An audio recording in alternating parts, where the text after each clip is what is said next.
Welcome to the Desire Gap podcast. I'm Dr. Laura Juergens, multi-certified relationship coach, desire and arousal specialist, and former research professor. And this show exists for one reason. Desire discrepancy is one of the least understood experiences in long-term relationships, and most couples never get real tools to solve it. I created the Desire Gap Bridge method to change that. It is a practical, body-based approach for both partners without blame, shame, or pressure. If one of you wants sex and the other doesn't, you're exactly who this show is for. Let's get into it. Hey, everyone. Welcome to today's episode. So we are going to talk about confident, not controlling. What she really means when she asks you to be more assertive in bed. And this is a really deeply gendered conversation because women, people who are assigned female at birth, are socialized differently around language than people who are assigned boys at birth in particular ways around anger and aggression, dominance, those types of words. So there can be a lot of confusion if you're in a heterosexual partnership in particular about what we mean and what we're asking for. And this is added to this is some really weird stuff happening in US culture anyway right now around the concept of masculine, feminine, and polarity that is really deeply problematic and actually causing a lot of harm. And so there's a lot of confusion right now around what dominance means and what male dominance in particular means. And so I want to help clarify all of this stuff for everyone and make it easier for you to have conversations about what you really want and what your partner really wants, and make it easier for you to understand what the other person is saying, especially for heterosexual couples who tend to be actually speaking words that are landing differently for different people based on gender socialization. And this is, of course, not just heterosexual couples. Certainly, if you were socialized is a different gender than you currently identify with, that can also be happening. But let me just start with a little story, because something that happened to me recently really brought this home. I was guesting on a podcast about modern masculinity. And one of the first things the host asked me was, okay, so when women say they want dominance, how are we supposed to reconcile that with consent? And to be honest, it just I had this jaw drop moment. And not because it was a bad question, but because it revealed something I see all the time. It's that we are using words that mean completely different things to the person saying them and the person hearing them. And that gap is doing real damage to real relationships. Because the fact that this guy didn't understand that dominance, actually being dominant with a partner, relies 100% on consent, he thought that those were mutually exclusive. And it blew my mind. But I realized that, and he wasn't coming from like a bad place. He was just ignorant and he didn't have the information. And so I want to help make sure everybody has the information. Today, we are going to replace a word, dominance, that's causing a lot of confusion with something more accurate. And we'll also talk about dominance. And by the end, you will have a clearer language for what's actually being asked for and what you are actually asking for, depending on which side of the asking you're on, and a real map for how to get there. Okay, so who is this episode for? And I want to say most of what I'm covering today is specifically for cisgendered heterosexual couples, because the socialization differences between men and cis women are what's creating this particular vocabulary collision. If you're in a same-sex relationship or a queer relationship of any flavor, a lot of this is still going to apply. And I'm going to start by talking briefly about women and trans men as tops and doms, because they actually tend not to have the same problem as cisgendered heterosexual men to the same degree. And understanding why actually tells us a lot about what we need to know about what women are actually asking for and what women mean. When women and or trans men take the lead as the top or the dominant role directing in sex, they generally stay attuned to their partner much more often. This is very common, and it's because these people are socialized as girls growing up to be caretakers and to pay attention to what's going on for the other person and their experience and to feel responsible for it. Now, sometimes this is a catch-22. We are also over responsible for other people's feelings in a lot of ways. But when it comes to power play dynamics, when it comes to BDSM dynamics, the top or the dom needs to be very responsible for the other person's being attuned to them, understanding what's happening in their nervous system, and actually caretaking them. So in this way, it's actually a really big plus, and it tends to be almost kind of like an innate thing. They still need to learn how to do it. You still always need to learn how to properly top somebody or how to be a dom. That's a skill set, and it really requires some learning.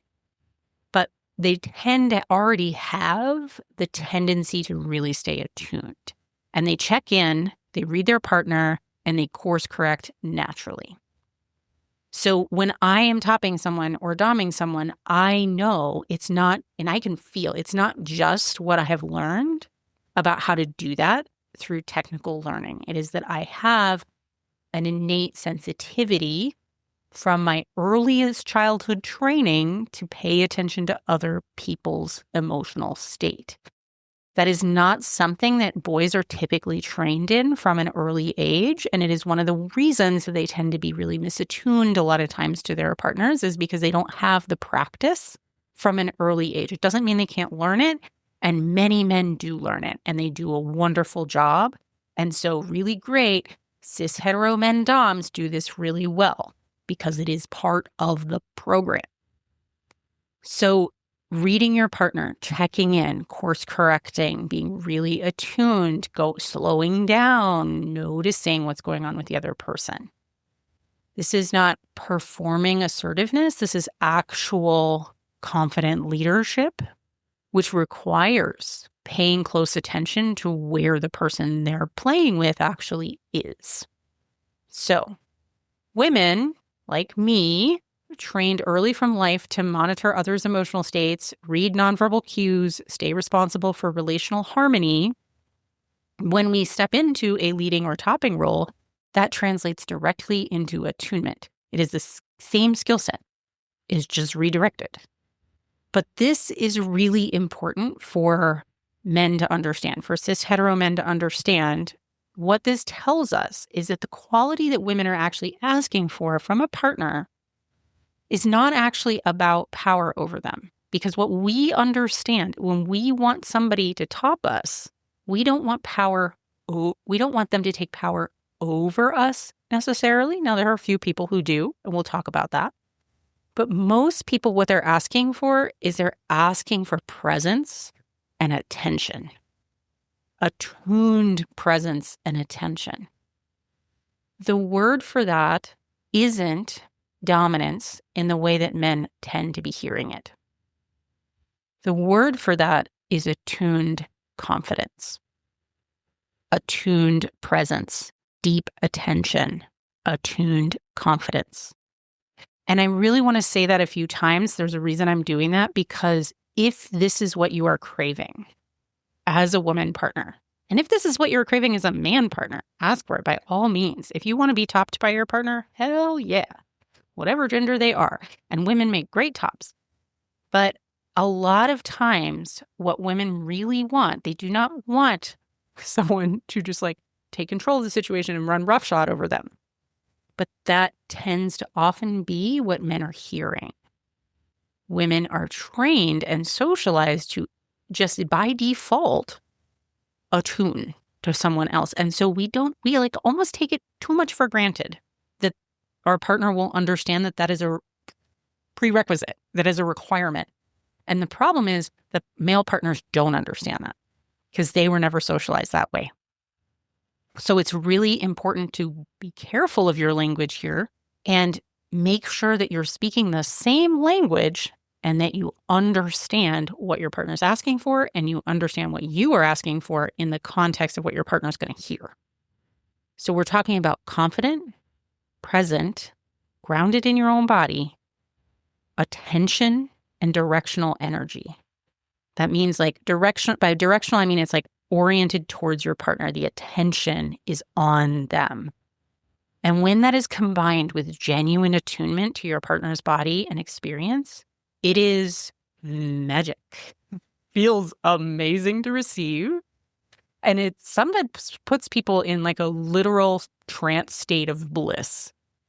And many of us crave it. And in fact, the reason that so many women crave this is because we're trained to do over caretaking.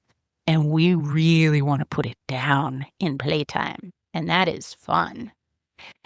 And a lot of times it's also because we are socialized to hide our sexuality and to be divorced from our sexuality because we're taught that it's dangerous or it makes us slutty or bad. And so allowing someone else to lead, but in a really benign way where we know we're being taken care of and we know we're being attuned to, can actually help women relax into being allowed and feeling permission to be sexual. So everything in this episode is going to unpack what I mean by attuned confidence and how to build it.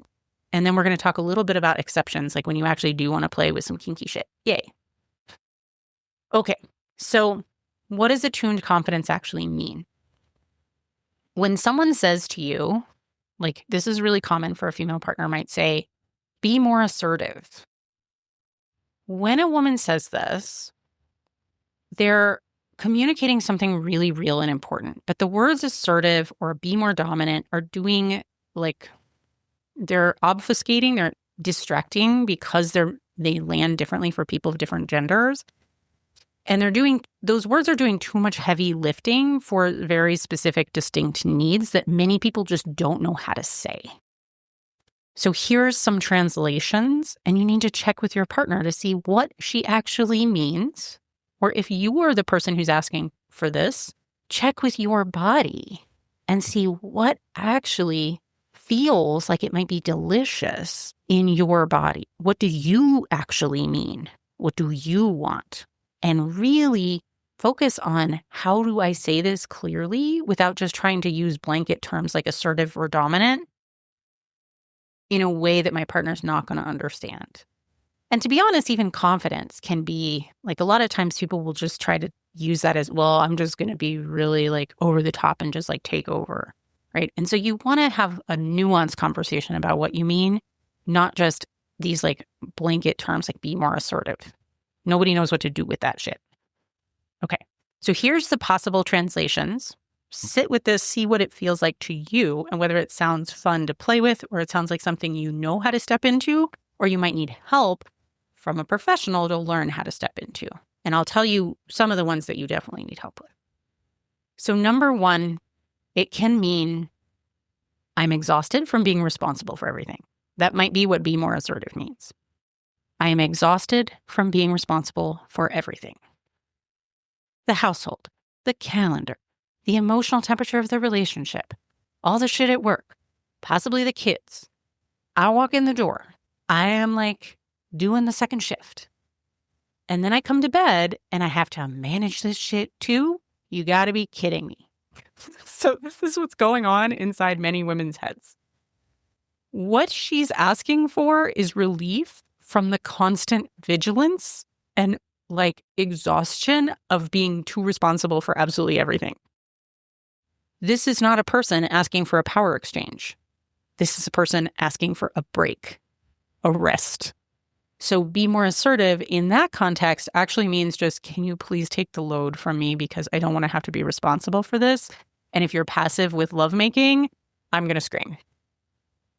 All right, number 2, another translation, be more assertive or be more dominant can mean I want permission to receive. The caretaking pattern for women follows us everywhere, including the bedroom. So a lot of times what's happening in our heads, we have been trained into over caretaking. And so what our brains are doing is, it sounds like something like, is he okay? Does he feel good? Am I doing enough? Am I looking hot enough? Am I doing it the way I'm supposed to? Notice, how the hell is somebody going to drop into their body and their pleasure while they are working this hard in their head? That type of overworking is blocking her from feeling pleasure. So attuned confidence from a partner, when somebody says, I got you, I know what you like, but I'm going to check in every step of the way, make sure it's at your pace today, but I got you. When you receive that from someone, it is a nervous system signal that you don't have to manage everything anymore, that someone else has it. And really what this is this is a type of nervous system co-regulation. This is one of the things I teach people all the time how to do, how to be in this place where you can co-regulate with your partner, or how to manage your own emotions so that you can actually drop into a grounded enough place to say to somebody, I got you, and to not worry about doing every little thing perfect or mind reading. You don't have to. When you are co-regulating and when you are giving somebody the opportunity to co-regulate with a really deeply grounded nervous system, then your partner's body can move towards arousal. It requires that clear signal of safety and attentive presence. And importantly, this is physiology. This is body physiology. This is not just brain psychology. This is at the nervous system level. This is your body. And that's why your body needs to learn how to do it. And you can hear me say it on the podcast. And you could read a whole book about it. You could read all the scientific papers ever written about co-regulation of nervous systems, and you would not be able to do it unless you actually practice. And it helps to have a guide sometimes. But this is one of those that the physiology, bodies learn from doing, and you need to learn how to do this if this is what your partner needs and you want to still be with them and have yummy sex with them, because otherwise they're going to be in their head all the time. It's not great. Your partner who's in her head all the time can also learn how to help regulate herself a little bit more so that she can be more available for co-regulation, but it can really help to have somebody as the anchor. And if you are willing to step up into that role, that is what she means if this is the person, if this is the translation of her be more assertive or be more dominant, which is really common. All right. Number 3 translation. Be more assertive can also mean I want to feel chosen, pursued, and actually decided upon for me, wanted for who I am. This does not mean controlled or overpowered. It means wanted, specifically, deliberately, with a sense of intention from their partner.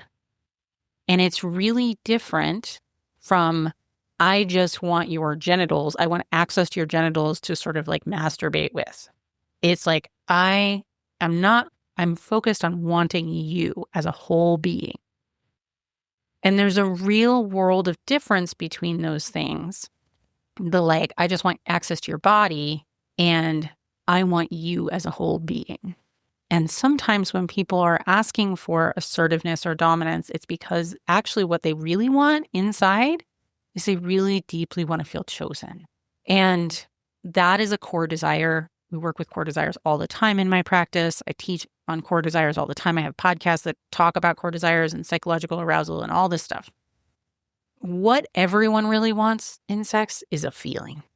Everyone really wants the emotional The physical stuff is really nice too, but you can get that shit on your own. The reason that you want to do it in play with another person is because you want the emotional feeling that you get from whatever it is that really turns your crank. And for some people, it's the sense of feeling pursued and chosen and really wanted for who they are. It's really, really common. But they often will say it as like, I want to feel like your dominant energy, or I want you to be assertive, but it's kind of missing the mark, right? So it's really important for both of you to get clear on if this is what it is. Number 4, another translation of I want more dominance or assertiveness is I want to get out of my head and into my body. This is an incredibly common desire, and in fact, a really common goal and intention that many of my clients set on the first day we work together. When we go over their goals and intentions, they have spent some time reflecting on them, and then they literally write this out all the time. I want to get out of my head into my body. So many people don't know how to do that. I didn't used to know how to do that. I had to learn it. And a lot of my clients need to learn it. And it's totally possible to learn it. You can learn it in a few weeks. It's not that hard, but it does take some help usually. You may, if your person really wants this, if this is what she means, I want to get out of my head into my body, you may be able to really help. But it's important to also address the limitations. Like, you are not responsible for what's happening in her head. If she's really stuck in her head, there's only so much you can do on your own about this. But so she may need some extra help, like from somebody like me, to help her learn how to also not be so stuck in her head. But she also will really benefit from someone holding the container so she can actually stop thinking and start feeling. And if our partner is really good at that, this is very close and very closely aligned to that nervous system co-regulation part. It can really help us stop thinking and start feeling. But it's really useful to know if this is specifically what your partner wants, is to get out of her head and into her body. Then she means something very different from just garden variety BDSM dominance. What the person needs in this case is a very present, grounded energy so that she can drop in and feel really safe, and her nervous system gets a cue that it can actually stop with the hypervigilance. All right, number 5. This is the last one in this list of translations of I want more dominance or I want more assertive language. It can also mean I want play, not pressure. So playful sex that can be fun, relaxing, joyful, and it can mean like, I want to play. I don't want this to be performative anymore. I don't want to feel shut down by feeling like I have to perform for you, for your validation. An attuned, confident partner can hold a playful space and not a tense one. And that's very different from the way most men interpret quote unquote dominance or assertiveness. They're not necessarily interpreting it as like playfulness. But a lot of women actually want that and really want it to stop feeling, want sex to stop feeling like this. We're supposed to look like we're in a porn. We're like judging ourselves and everybody's genitals focus on the penis and all this stuff, right? So a lot of times feeling like, gosh, I would really like this just to be light, more light and playful. Sometimes people don't have the words for that, and they're saying, I want dominance because that sounds like a type of play to them. And that's a commonly depicted type of play in the media. Think, that whole 50 Shades of whatever the fuck, which was, by the way, never follow any of that for your BDSM guidance because it was really bad.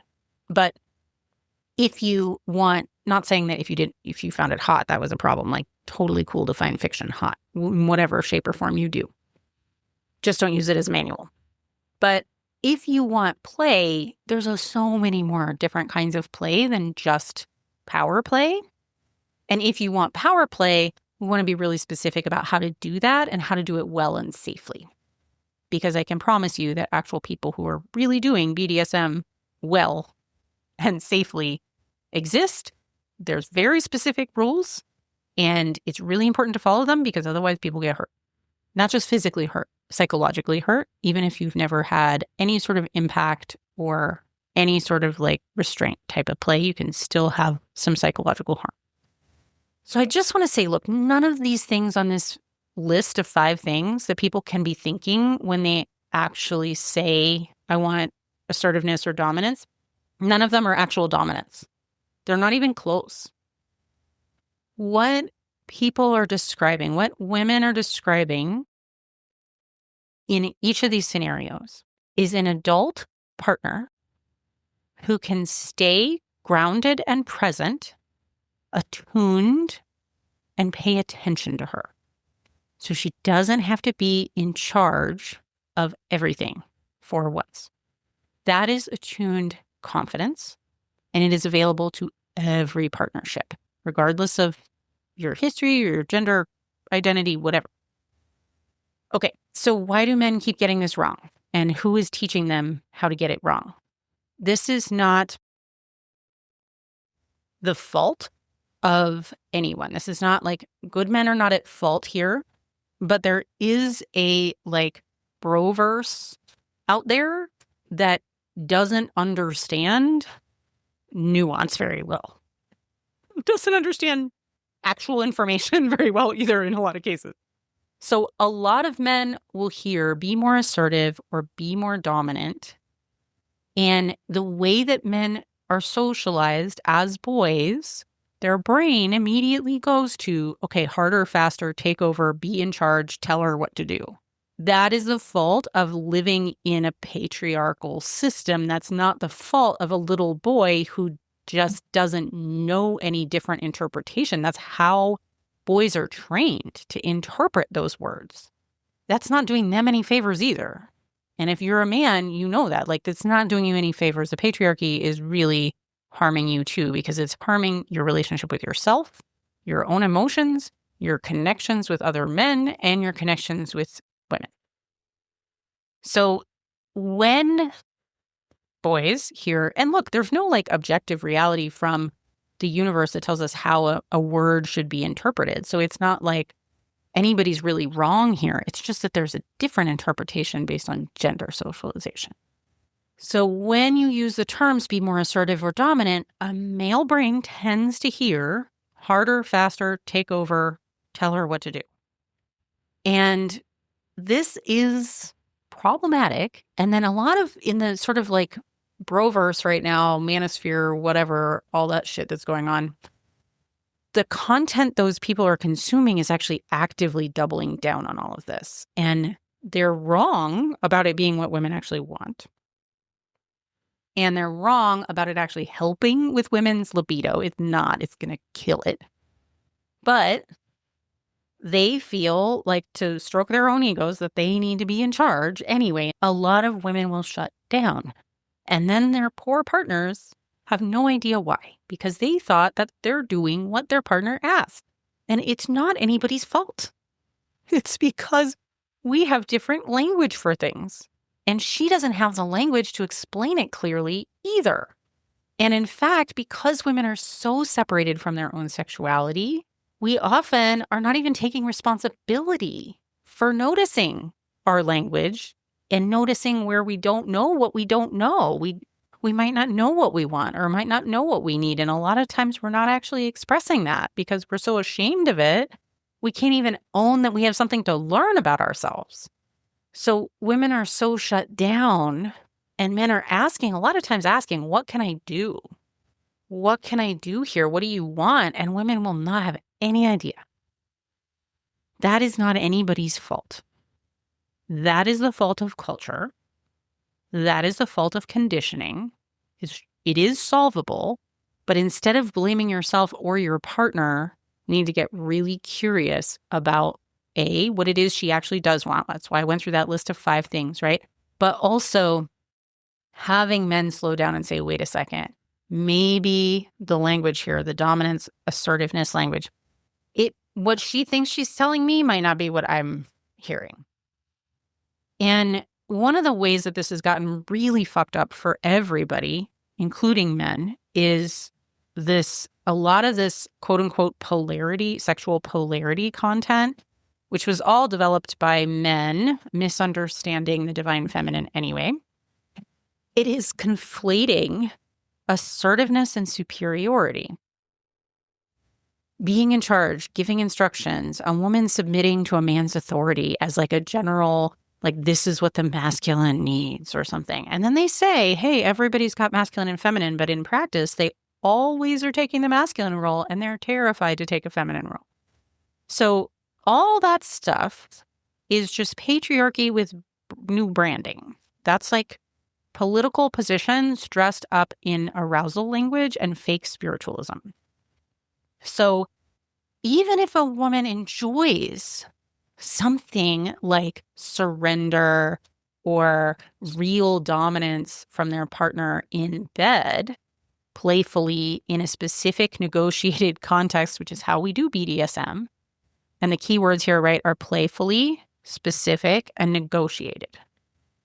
Almost no woman wants that as an actual relationship structure. So you've got to be really careful about that stuff.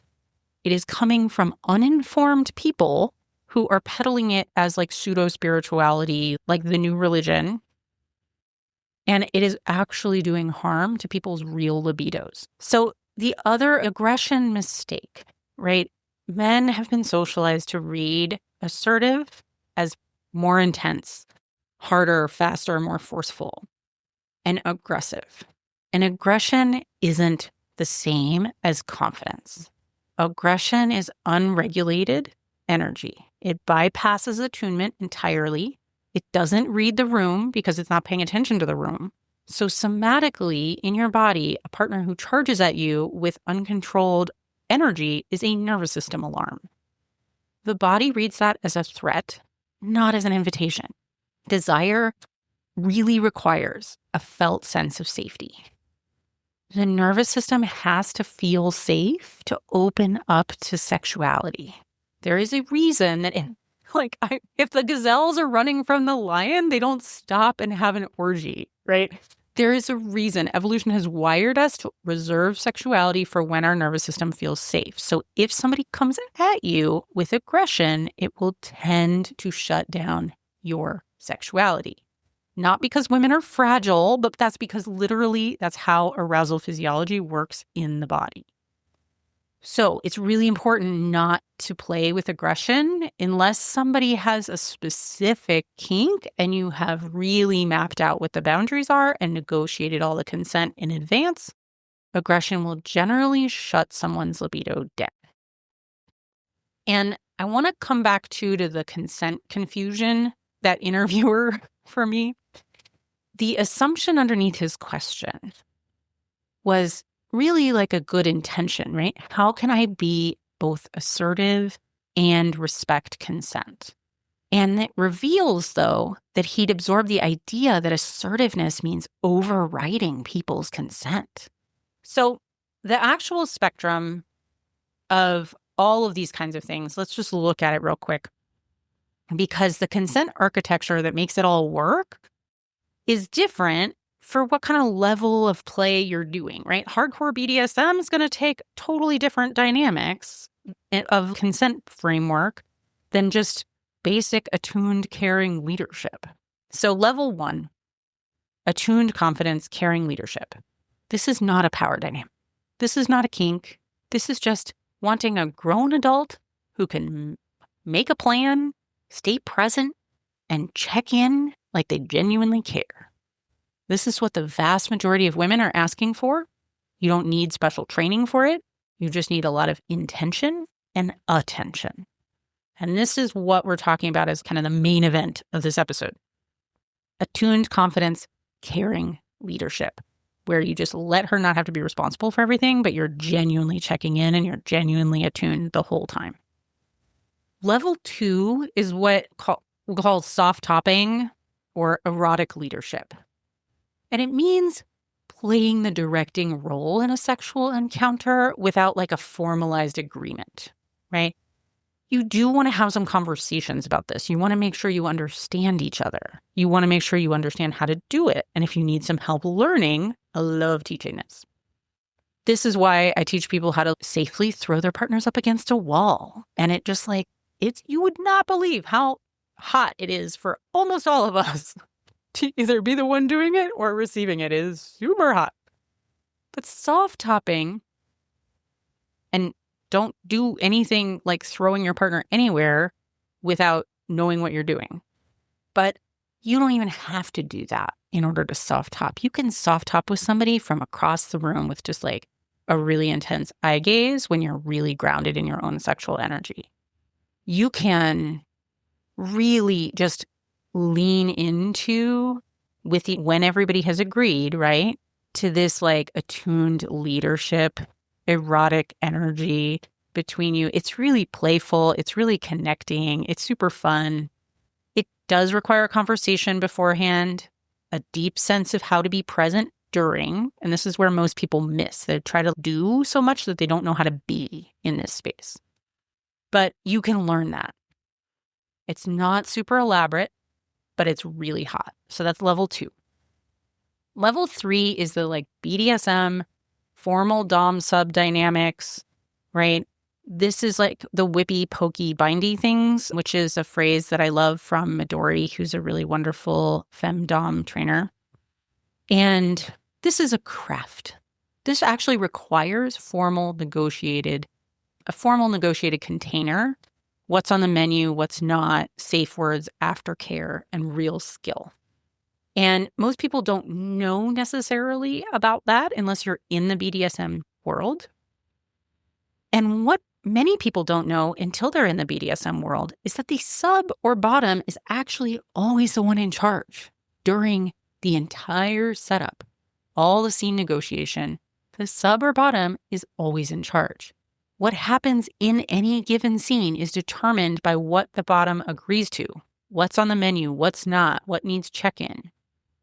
And during the scene itself, it's actually the top's job to stay completely attuned to the bottom's body and safety and only do what's on the agreed menu, respecting safe words the moment they're used, no processing, no like negotiating that in the moment. Someone says red, you are full stop, and then going into care.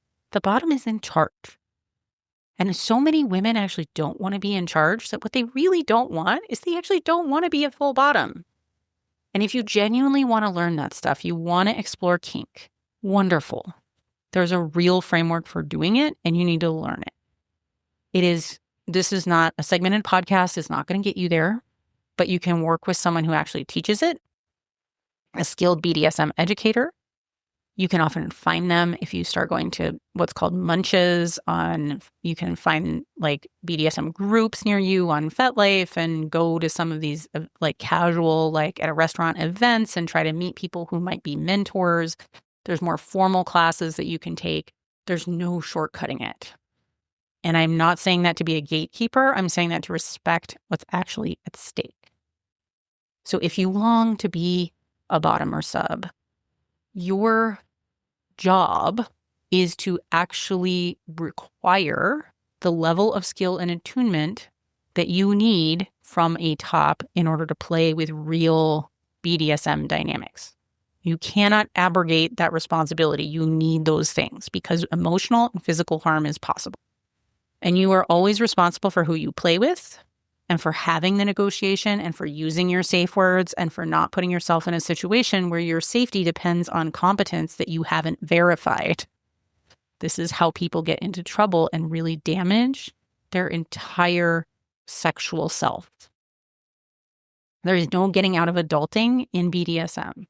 The container that you create is what makes the freedom inside it real. But if you really want a bottom or sub, you got to be discerning and you got to be responsible for yourself.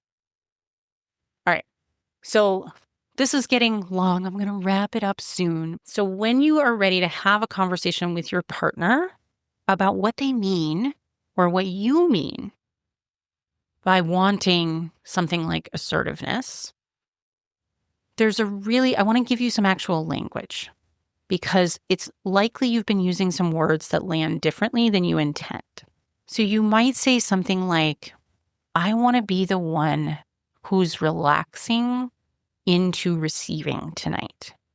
I don't want to have to make a bunch of decisions. Can you pick, but can you keep checking in with me?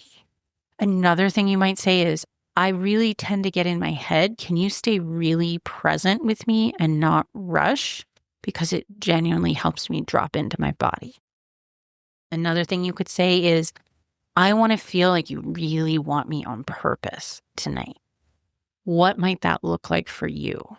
And then actually have a conversation about that. Make sure if you don't want somebody rushing you, that it's not like they're not interpreting it as urgency. A lot of people interpret passion as urgency because we've been shown in the TVs, in the movies, they want to get through that scene as quickly as possible. They just want you to get it. And so they're showing you passion as people just like tearing each other's clothes off. That is one way of having passion. Is typically works much better for men who have a much faster arousal curve. It does not work well for most women. So be really careful that somebody's not interpreting I want you to want me as I want you to run roughshod over my own body's pace. And then really importantly, tell them what you don't want. You can say things like, you don't have to get it perfect. I'm not grading you. I just want you to be really present with me. A lot of partners are scared that be more assertive means that they have to perform perfectly. So you want to give your partner explicit permission to check in with you, and that actually helps them lead. It removes the performance pressure that's making them feel like they have to read your mind, because that's not fair. So just remember, you don't need a manual. You don't need to be a mind reader. You just need curiosity and permission to be a human. You can say things like, I want to give you what you're asking for. Can you help me understand what it actually feels like when it's working? Not what you want me to do, but what do you want to feel when it feels right? And that will help your partner actually shift out of like trying to give you instructions, which she actually doesn't want to manage, and into describing her own experience that she does want to have. And that already signals that you're paying attention to her and what she needs, which is half of what she's asking for already. Okay? And remember that golden rule of sex episode, like not rushing to imply assertiveness, right? Real presence, attunement, and confidence comes with being able to actually slow down and be in your body and truly notice the pace of the other body that you're with. All right, my dears. So it's really important if you're thinking, okay, I get this, I want to try being attuned and confident. Just know sometimes, all right, your partner, if she doesn't want to be responsible for your feelings, she doesn't want to manage the emotional temperature of what's happening, this can be really hard for people who are trying to learn something new. And for you as the partner who's trying to give this experience to your special person. If you're trying something new and you're unsure if you're doing it right, and then you look to her, even with just a glance, for reassurance that you're okay, that you're doing it right, the problem is you've just handed her back the responsibility she was trying to put down. And when that happens, it often will kill the lady boner. She'll feel it, even if neither of you can name what just happened or why it happened. So here's the deal. You cannot practice to attuned confidence on the person who is hoping you already have it. And this is true. This is just true. Because every time you reach for reassurance, you put her back in charge of your emotional experience. And that is the exact thing she was trying to set down. And this isn't a character flaw. Nobody's wrong here. It's just what learning looks like. When you're learning something new, you actually need feedback and encouragement and space to fumble. That's normal. You need a teacher, not a partner who needed you to already know. So that's what I do. That's one of the things that I do so well that it changes things a lot for people is I give you space to practice. You don't have to worry about me needing you to do it already perfectly. You don't have to. You can build the confidence and learn and get feedback with a totally neutral party. I work with partners all the time who genuinely want to give this experience, but they just don't know how yet. That makes total sense. I help you practice what attuned, confident presence actually feels like in your body, not conceptually, in your body, in your energy, your eye contact, your voice, your capacity to stay present without reaching for validation. You build it with me first in a space where it's completely safe to not know yet, and then you bring it home. And the difference between trying that on your partner and practicing it with me is the difference between your partner feeling like an experiment, which is not very sexy, and feeling genuinely met. And when they feel genuinely met, people just melt, and it really releases so much. I've seen just that solve couples' entire sexual dynamic problems that they've had for decades. So it's really powerful. I want you to know it's available if and when you're ready for it. You don't have to be ready for it right now, but know that that is something that somebody out there actually does. It is my job. Most people don't know that's actually available. You can have somebody to teach that to you and practice it with you. And it's wonderful and it's fun and it's silly. And then you get to feel confident and it feels good to everybody.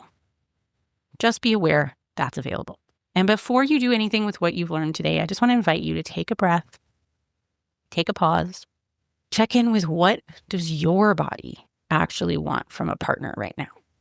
Not what you think you should want, and not the word you've been using if you've been throwing around any particular words that have been stuck in your head. See what your body knows and see if you can get more specific about your language. Really upgrade your language. It's not just semantics. It's that bodies know the difference between being met with attuned present energy and being met with pressure or aggression. Bodies respond very differently. And desire is a felt state. Arousal is an embodied process. So when you fully have words for what your body wants, you can then ask for it clearly. And your partner can learn how to meet you there. And that changes absolutely everything.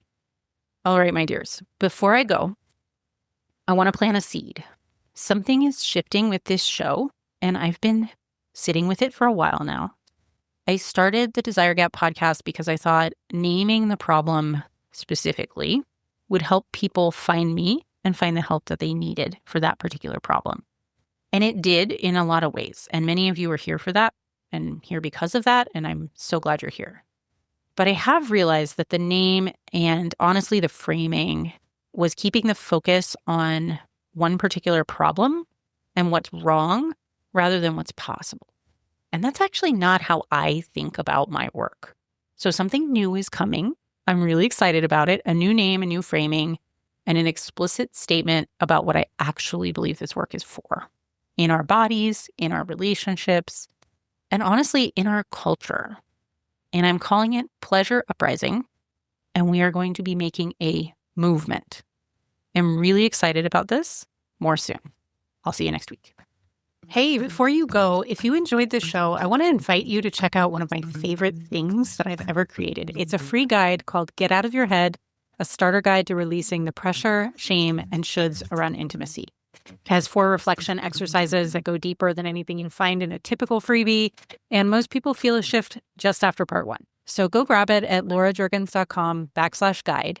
The link is in the show notes.